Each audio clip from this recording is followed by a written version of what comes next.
The courthouse security guard watched with narrowed eyes as a young black woman walked through the metal detector at 7:30 a.m. sharp. She couldn't be more than 25, he figured, dressed in a simple black blazer and carrying a worn leather briefcase that looked like it had seen better days. Her natural hair was pulled back in a neat bun, and she moved with the kind of quiet confidence that made Officer Randy Thompson suspicious. In his 12 years working courthouse security, he'd learned to read people, and something about this woman didn't fit the usual categories he was used to seeing at the federal courthouse. What happens when the youngest federal judge in American history walks into a courtroom, and everyone assumes she's the one on trial?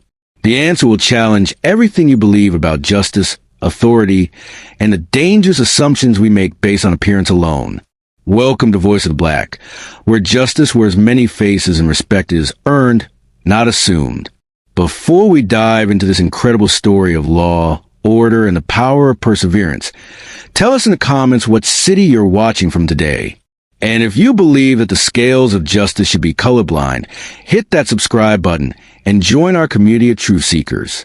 Randy Thompson had worked security at the Theodore Roosevelt Federal Courthouse in downtown Detroit for over a decade, and he prided himself on maintaining order in one of the busiest judicial buildings in the Midwest.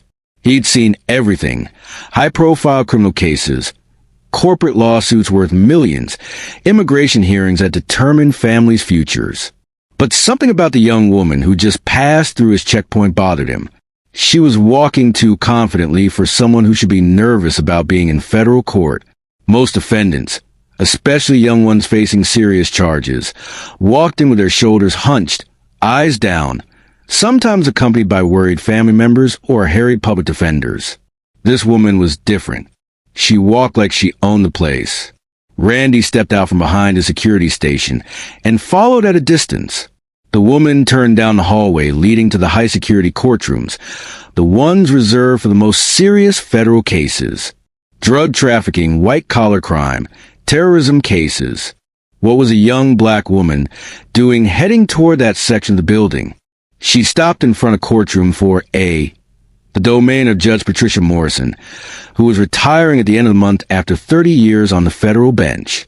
Randy had heard through the courthouse grapevine that Morrison's replacement had been selected, but no one seemed to know much about the new judge except that they were young, highly qualified, and would be sworn in today.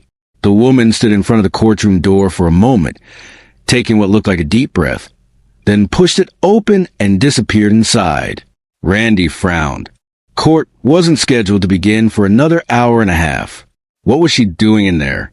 Inside Courtroom 4A, Keisha Williams stood at the back of the empty chamber, taking in the space that would soon become her professional home. At 29 years old, she was about to make history as the youngest person ever appointed to the federal bench, but the magnitude of that achievement felt both thrilling and terrifying. The courtroom was impressive, dark wood paneling, high ceilings, rows of benches for spectators. At the front, the elevated judge's bench that symbolized the authority and impartiality of the American justice system.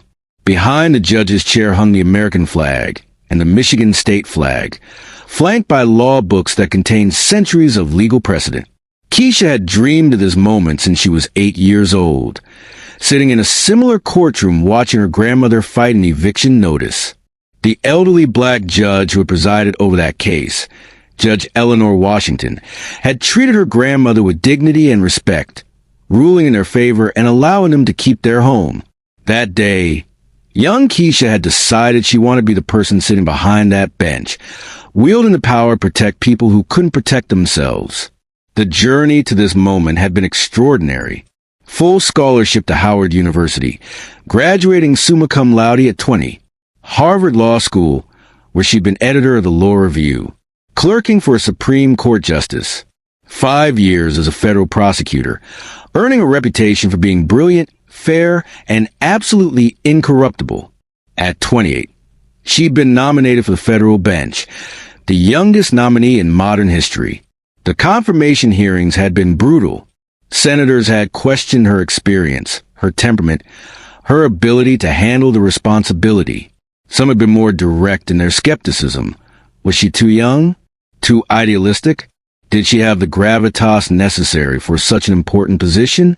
She'd answered every question with the calm professionalism that had defined her legal career, backed by her record of achievement and the endorsements of legal scholars, law enforcement officials, and civil rights leaders from across the political spectrum.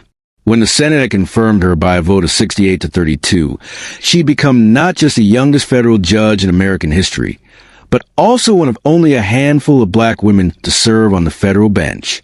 Now, standing in her courtroom for the first time, Keisha felt the weight of all those expectations, all those barriers she'd broken, all the people who were counting on her to prove that merit mattered more than age or appearance.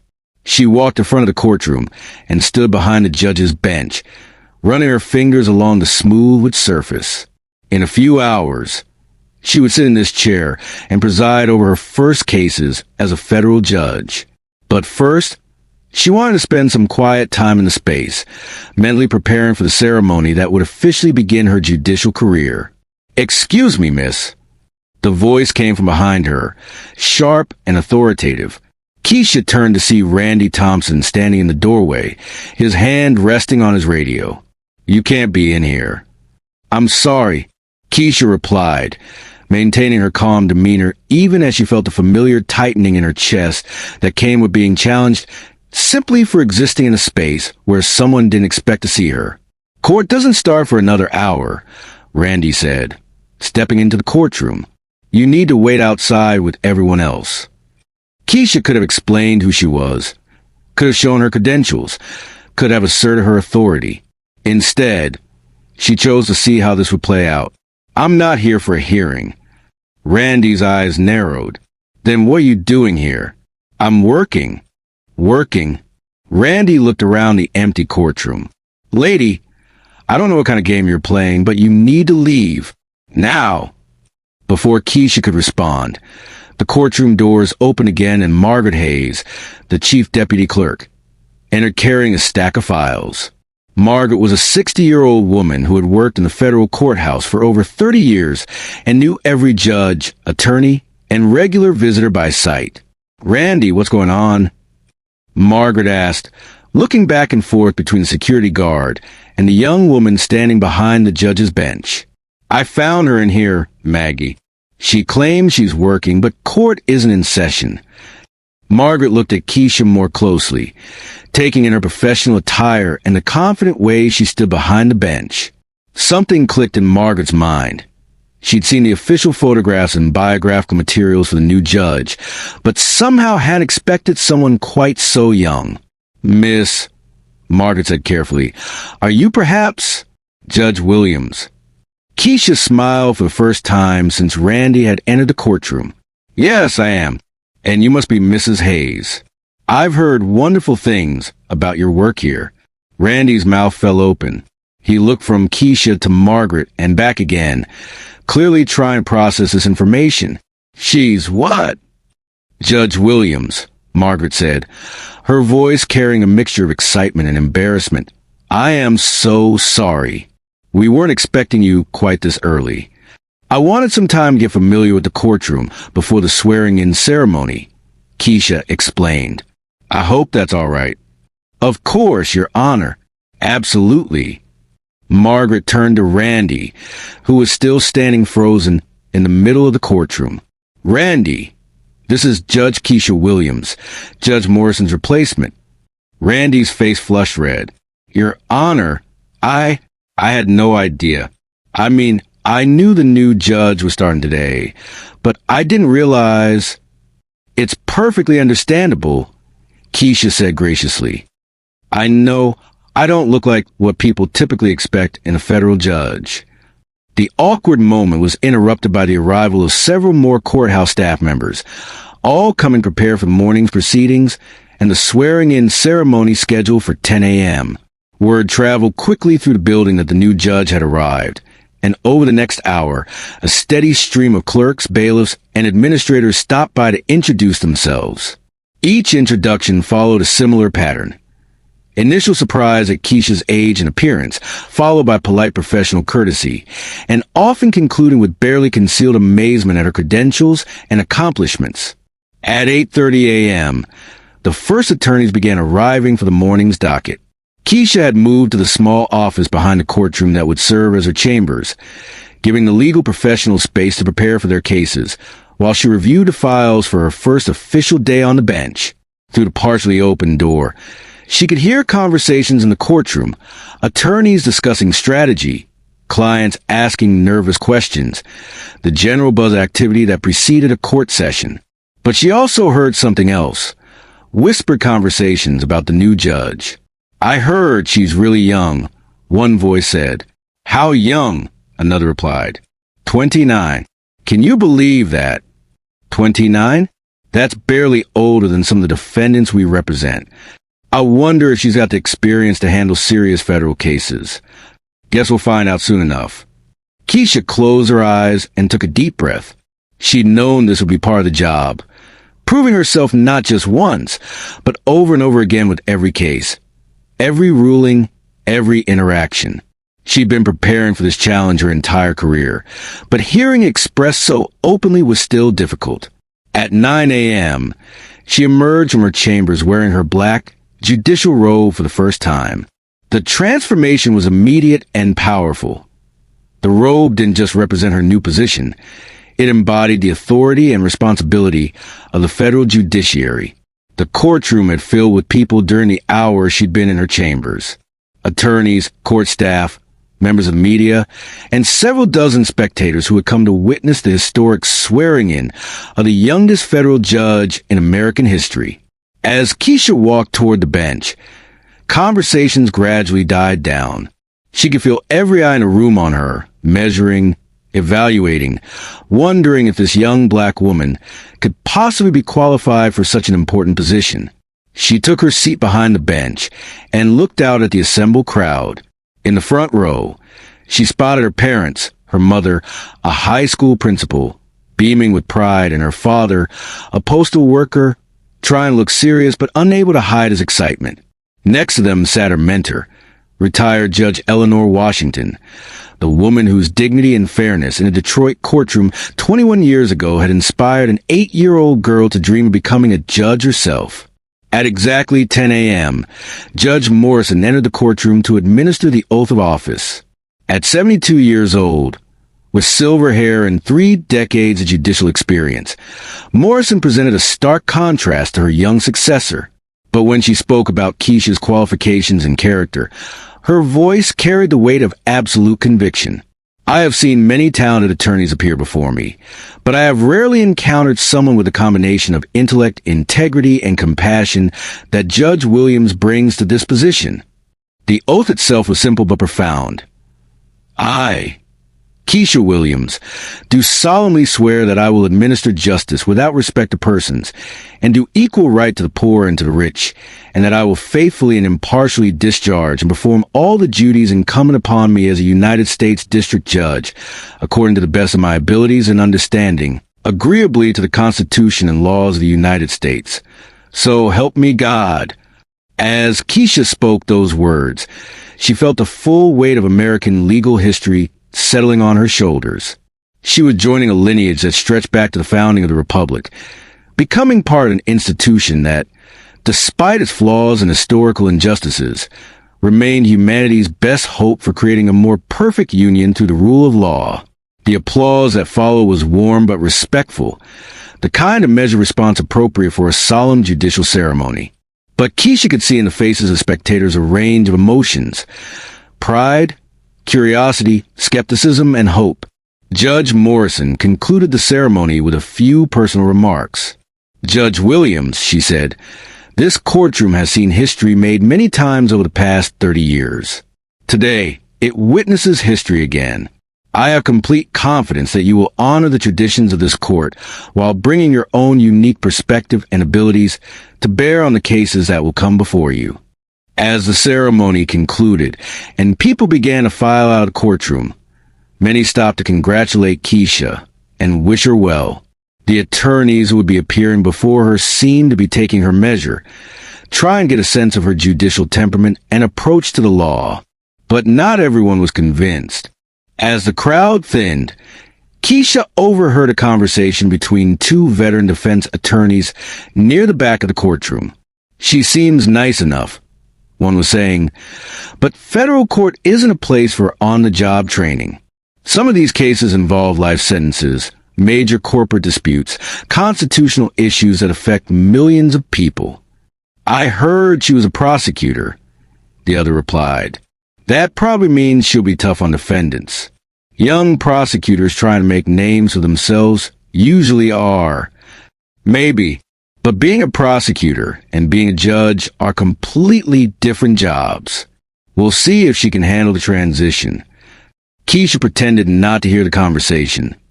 But their words stung because they reflected concerns she'd been battling throughout her confirmation process and that she knew would follow her throughout her judicial career. She would be held to a different standard, scrutinized more carefully, given less margin for error than older, more traditional appointees. By 11 a.m., the ceremonial aspects of the morning were over, and it was time for Keisha to begin her actual work as a federal judge.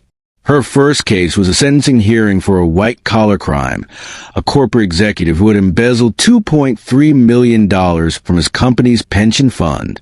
As the defendant, his attorneys, and the prosecution team assembled before her bench, Keisha could see the surprise and uncertainty in their faces. They had been preparing for this hearing for months, but they had been expecting to appear before Judge Morrison, not before the youngest federal judge in American history. The defense attorney, a distinguished-looking man in his 60s named Robert Carstairs, seemed particularly unsettled. He kept glancing at Keisha as if trying to reconcile her youthful appearance with her judicial authority. Your Honor, Carstairs began, before we proceed, I want to express my congratulations on your appointment and welcome you to the federal bench. Thank you, Mr. Carstairs, Keisha replied evenly. Shall we proceed with the sentencing hearing? What followed was a masterclass in judicial temperament. Keisha had studied this case thoroughly, reviewing not just the facts and legal precedents, but also the defendant's background, the impact on victims, and the broader implications for deterrence and justice. The defendant, Thomas Bradford, was a 53-year-old man who had systematically stolen from the retirement accounts of over 200 workers at a manufacturing plant in suburban Detroit. His actions had devastated families who were counting on those funds for their retirement security.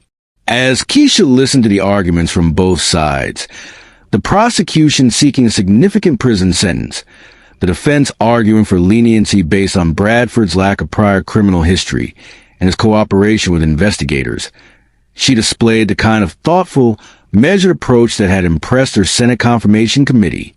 When it came time for her to speak, Keisha addressed not just the specifics of Bradford's case, but the broader principles at stake.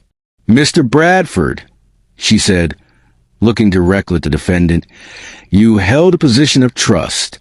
The workers whose retirement funds you stole trusted you to protect their financial security. When you violated that trust, you didn't just steal money. You stole peace of mind, dignity, and hope for the future. She paused, letting her words sink in before continuing. The sentence I impose today must reflect not only the seriousness of your crimes, but also the need to deter others who might be tempted to abuse similar positions of trust. Keisha sentenced Bradford to 4 years in federal prison and ordered him to pay full restitution to his victims. The sentence was within federal guidelines, neither lenient nor harsh, but carefully calibrated to serve the interests of justice.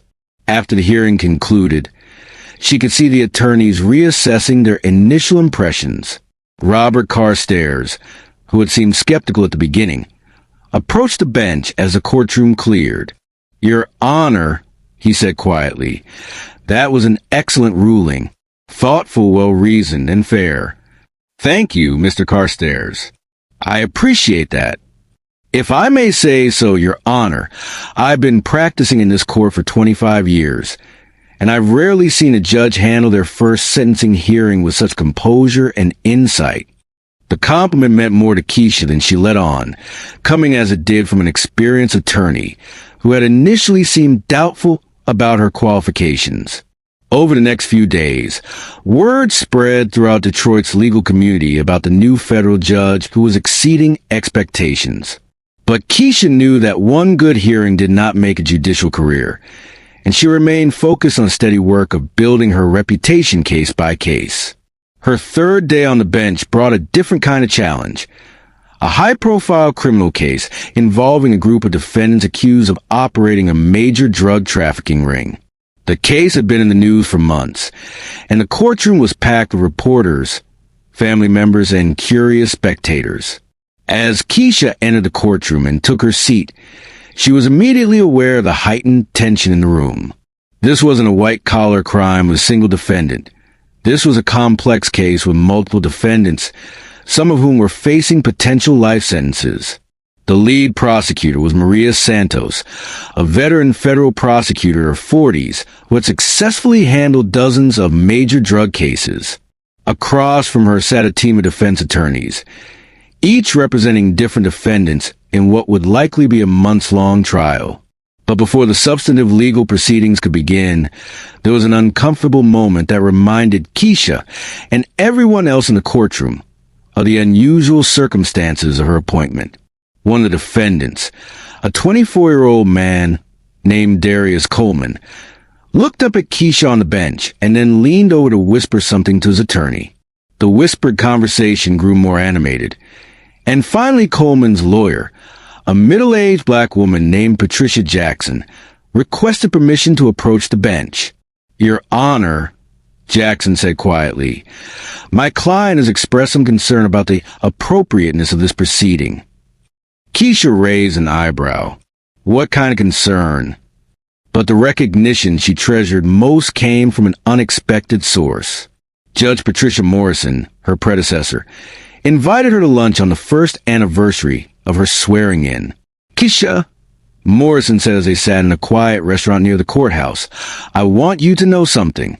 In 30 years on the bench, I never had a successor who handled the transition with such grace and competence."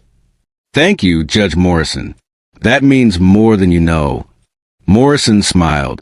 "When I first learned about your appointment, I'll admit I had concerns. Not about your qualifications. Those were impeccable, but about whether the legal community would accept such a young judge. I worried that you'd face unfair scrutiny and that it might undermine your effectiveness." She paused to sip her coffee before continuing. "I was wrong to worry. You haven't just met expectations, you've exceeded them. You brought fresh energy to that courtroom while maintaining the dignity and seriousness that federal court requires. You've proven that wisdom and experience aren't just about age. They're about preparation, integrity, and commitment to justice." As they talked, Morrison shared stories from her own early days on the bench. The mistakes she'd made, the challenges she'd faced, the lessons she'd learned. It was a conversation between two judges separated by 4 decades in age, but united by their commitment to the law and their determination to serve justice fairly. "The legal system is imperfect," Morrison said as their lunch concluded. "It's been shaped by centuries of history, including some very dark chapters. But it's also capable of evolution, of becoming more just and more inclusive. Judges like you are part of that evolution." Walking back to the courthouse after lunch, Keisha reflected on the year that had passed since that morning when Randy Thompson had questioned her presence in the building. She thought about the attorneys who had initially seemed skeptical, but now treated her with obvious respect. She thought about the defendants who had appeared before her bench and received fair trials regardless of their race, age, or background. She thought about the young people who had written to tell her that her example had inspired them to pursue careers in law. Most of all, she thought about 8-year-old Keisha Williams, sitting in a Detroit courtroom watching Judge Eleanor Washington preside with dignity and fairness over her grandmother's case. That little girl had dreamed of someday sitting behind the bench, wielding the power of law in service of justice. The dream had seemed impossibly distant then, but persistence, preparation, and principle had made it reality. As she entered the courthouse, Randy Thompson looked up from his security station and smiled. "Good afternoon, Your Honor. How was lunch?" "Very nice, Randy. Thank you for asking." The interaction was brief and professional, but it represented something larger: the evolution of relationships, the power of time and demonstrated competence to change perceptions, the possibility of moving from suspicion to respect through the simple act of doing excellent work. That afternoon, Keisha had 3 hearings scheduled: a civil rights lawsuit, a corporate fraud case, and a sentencing hearing for a drug offense. Each case required careful attention to legal precedent, constitutional principles, and human consequences of judicial decisions. As she put on her judicial robe and prepared to enter a courtroom, Keisha thought about the responsibility she carried, not just to decide cases fairly, but to represent a possibility that the American justice system could be truly just that. The bench could be occupied by people of all backgrounds, that excellence and integrity mattered more than age or appearance. The courtroom was full, as it usually was these days. Attorneys had learned that Judge Williams ran an efficient, fair courtroom where cases were decided based on law and evidence rather than personalities or politics. Law students and young attorneys often attended her hearings to observe her judicial style and learn from her approach to complex legal issues. As Keisha took her seat behind the bench and looked out at the assembled crowd, she saw the same mixture of faces she'd encountered throughout her judicial career. Some familiar, others new, all representing the diversity and complexity of American society. Some looked at her with obvious respect and admiration. Others seemed more skeptical or uncertain. A few appeared to be sizing her up, trying to determine whether this young black woman really had the wisdom and authority to make decisions that would affect their lives, their fortunes, their freedom. She had learned not to take any of these reactions personally. Skepticism was natural when people encountered something unexpected. What mattered was how she responded to that skepticism. Not with defensiveness or anger, but with a quiet confidence that came from thorough preparation and unwavering commitment to justice. "Court is now in session," she announced, bringing the gavel down with the same firm authority that had surprised so many people over the past year. The Honorable Keisha Williams presiding. As the first case was called and attorneys began their arguments, Keisha reflected on how much had changed since that morning, when everyone had assumed she was in the wrong place. The work of justice continued, case by case, ruling by ruling, decision by decision. And she was exactly where she belonged, behind the bench, serving the cause of justice, proving that excellence knows no boundaries and that the American dream of equal opportunity under law was still possible for those willing to work for it. The young woman who had been mistaken for a defendant had become a guardian of the Constitution, a protector of rights, a symbol of what America could be when it lived up to its highest ideals. And in courtrooms across the country, other young people who didn't look like traditional judges were watching, learning, and preparing to follow in her footsteps. Because justice, Keisha had learned, wasn't just about following the law. It was about expanding the definition of who could serve the law, ensuring that the scales of justice were held by hands that reflected the full diversity of American society, and proving that the content of one's character and the quality of one's mind mattered far more than the color of one's skin or the number of years one had lived. Never judge a book by its cover, and never assume someone's capabilities based on their age, race, or gender. The person you underestimate today might be the one holding the scales of justice tomorrow. Excellence speaks louder than assumptions. Competence trumps stereotypes, and integrity overcomes prejudice. The American justice system is only as strong as the people who serve it, and it grows stronger every time we expand our definition of who deserves the opportunity to serve. Justice truly is blind to everything except the law, the evidence, and the eternal human struggle to create a more perfect union where everyone has an equal chance to prove their worth.